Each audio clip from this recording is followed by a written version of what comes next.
This is Stein Monarch format that took place during the remainder of 2006 from where Chaos Return format left off. This format may be known best for including one core set, a core set that, to many duelists, is the worst core set of all time.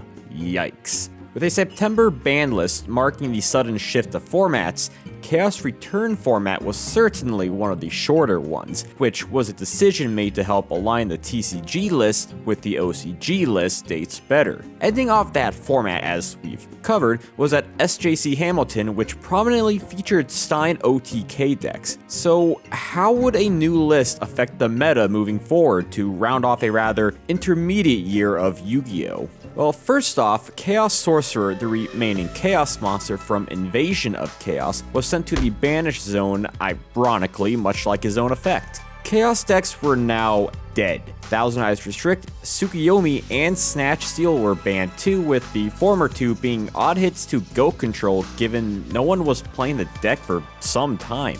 Spirit Reaper getting limited was inevitable. Other cards limited like Nobleman, Gravity Bind, and Ring of Destruction made sense, with Future Fusion being the odd one out since it wasn't out long enough for players to mess around with it yet. Clearly, Konami was scared of what it could do. And then we have Ultimate Offering, which was stricken prematurely for some upcoming machine monsters. The other Semite and Unlimited cards didn't make any waves as much as the simple banning of Chaos Sork. Since the previous format's top deck now existed in the different dimension, familiar decks returned, most notable, Monarch Control. See, decks in the past included Monarchs, and while Monarch-oriented decks took a nosebleed seat from their heyday in Reaper format, the cards were still decent enough to exist within Chaos Return decks, and now they were free once again to reign supreme, just Monarchs being Monarchs. After all, now Monarchs like the Stalos and Zaborg didn't have to worry about fueling Chaos plays. In addition, in my Chaos Return format history video, I talked about the Tech Stein strategy, where Cyber-Stein found itself in decks that perhaps were not fully committed to the OTK strategy.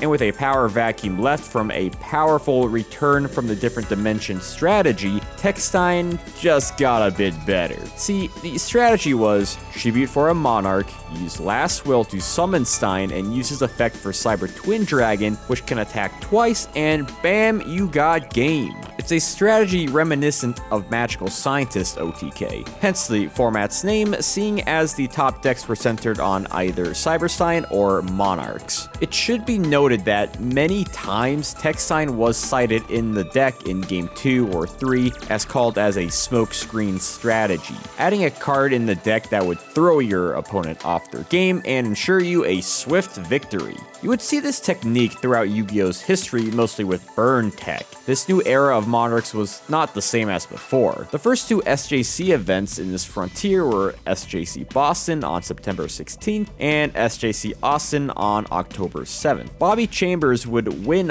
Boston with Monarch Control. However, it was top 8 place Lazara Bolito and Ryan Spicer who got second in Austin that changed the direction of Monarchs in the new iteration of Apprentice Monarchs. Similar to Control, the Apprentice variation used a heavier floater engine like how Mystic Tomato could float into Apprentice Magician, which in turn could float into a Magician of Faith or Old Vindictive Magician to either recur or destroy a monster respectively. The idea of using less protection and focusing on floaters and at the same time a more aggressive build would prove it to be a tough contender for the Monarch Control variation.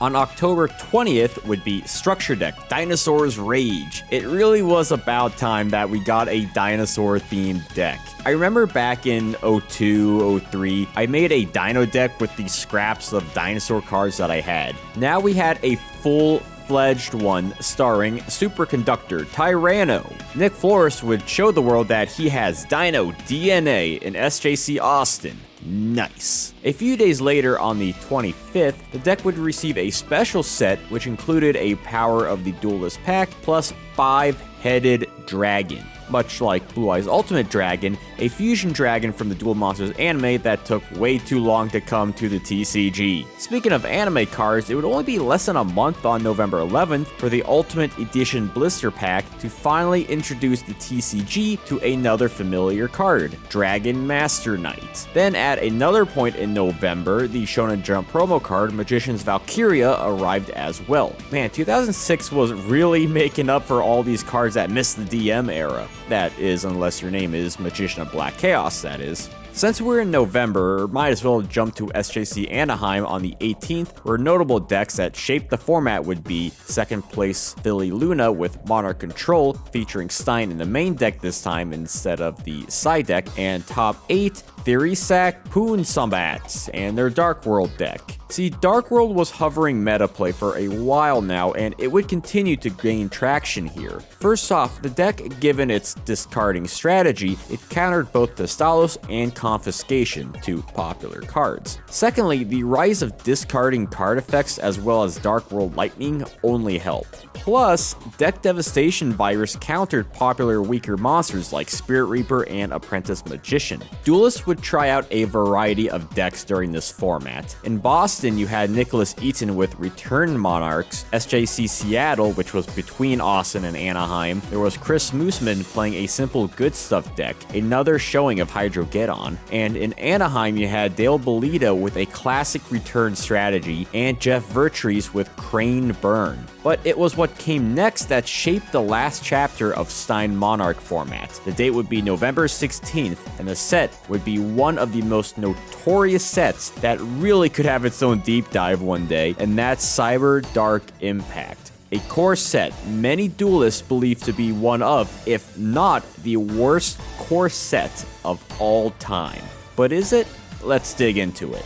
Cyber Dark Impact primarily included support for alien, cyber, and level archetypes. Fitting to the name Cyberdarks were introduced here, but were clearly inferior to the more proper Cyber Dragon archetype even at its still infant stage. Also included were cards that prevented special summoning such as Vanity's Ruler, Vanity's Fiend, and the Barrier Statues which prevented the special summoning of various attributes. Another thing introduced here was column-based mechanics referred to as Senate cards from the new spell card Senate Switch.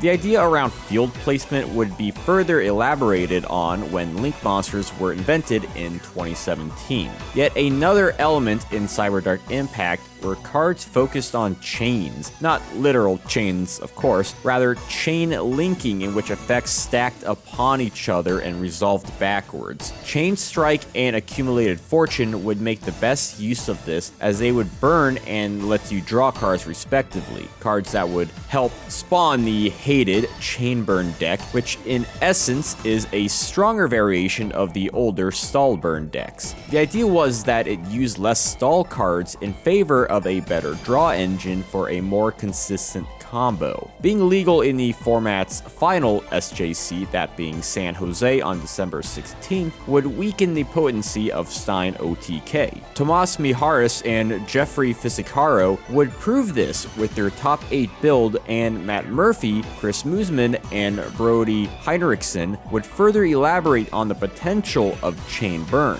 When it comes to some of the other notable cards, Snipe Hunter, Instant Fusion, and Black Horn of Heaven come to mind. Each has powerful effects that would see their time in the meta. Snipe Hunter has the potential to destroy a card on the field just by discarding one card, like a more useful Raigeki break, just with a die roll gimmick. Instant Fusion summons a fusion monster from the extra deck with some restrictions implemented. And Black Horn of Heaven was an upgraded version of Horn of Heaven, which stops a single special summon at no additional cost, unlike its predecessor or even Solemn Judgment. Cyberdark Impact was seen as a failure of a set, because at the time it was viewed as not bringing anything big to the meta. As we've just looked at with hindsight, that couldn't be further from the truth. Sure, cards like Cyber Dark Dragon and Allure Queen were, and still are, trash. However, the amount of cards that would eventually see a ton of use cannot be denied. This is a trend throughout Yu-Gi-Oh's history, like Metamorphosis to Macrocosmos to even Solemn Judgment.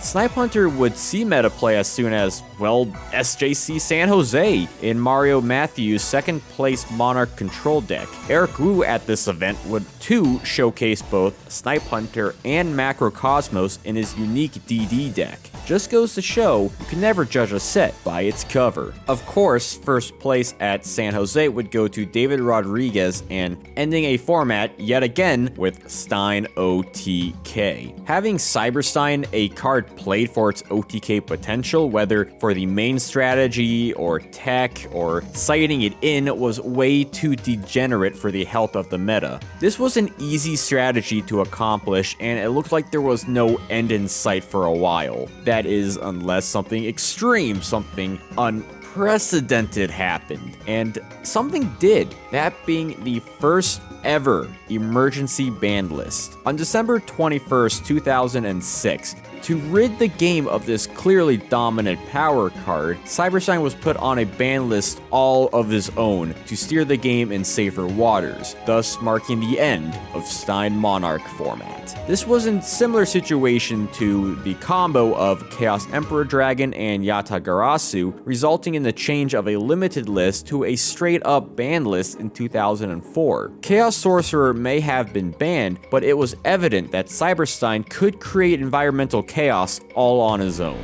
The end of 2006 was a Monarch-dominated format, with the sports car-like engine of Stein. Top decks included Monarch Control, Apprentice Monarch, Stein OTK, Chain Burn, and Dark World with the discernible decks here and there. The point is that all the top decks started to look eerily similar, and the tournament results was whirlpooling into something unhealthy, and the gods that be saw this coming and decided that the end of the year was the perfect time to take the game of Yu-Gi-Oh! And pivot into a new direction.